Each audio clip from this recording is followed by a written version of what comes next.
Class, this is Mr. Allen coming to you from my basement for a little bit of review of your floor systems. I'm hoping this will help you understand your floor systems. If you have a basement, you might can do this at your own house, but I wouldn't really recommend crawling under your crawl space.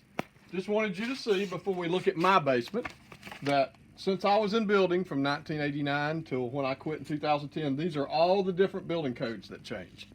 So in life, change is just something that you have to deal with. It always happens. And we're kind of in a strange time right now. I know this is different and it's changed, but please remember, change is always going to happen. You just have to work your way through it. This is the book that when I built my house in '92 was in effect, so some of the codes are a little different. So let me show you some parts of the floor system. Above you, you can see my floor joist. They are 2x10s and they are 16 inches on center. Okay, so these are the joists. Now I'm going to let my wife look up in here. They connect to the rim joist or the header joist that's out there. That's where they are. And if you'll notice, there's something missing from my house because it was built in '92. Codes have changed. There should be something right here horizontal that the floor joists are resting on. You have learned that there should be a piece of treated lumber there known as the seal. In '92, that was not required and we didn't do it. So it would be resting right there. I wish I had it, but at the time that was what we knew. As I said, things always change. Now these joists are resting on the foundation, which goes all the way down and has a footing underground that these blocks are sitting on, even though I don't have my seal. And they run over this way. They're about 14 foot long, and they land on a built-up girder or beam. You can see it's built out of 3 2x10s. Not as strong as a steel beam, but easier to build and easier to work with. Notice I have the joints over the support.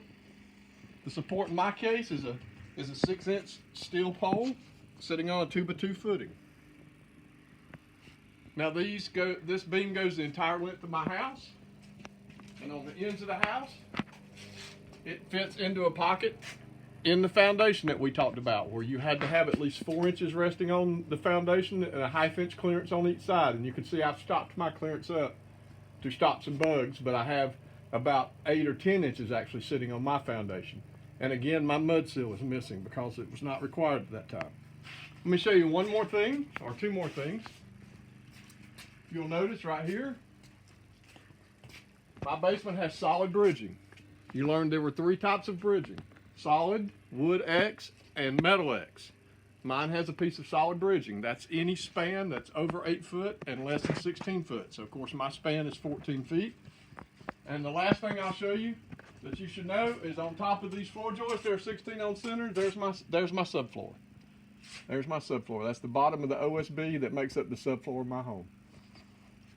So I hope maybe by seeing these in real life you understand a little bit more. I hope you're looking at the pictures and using your book since I can't be there with you. Again, if you have an unfinished basement, look in your unfinished basement, but I wouldn't go crawling around under your house. All right, guys, until we see each other again, this is Mr. Allen. We'll see you later.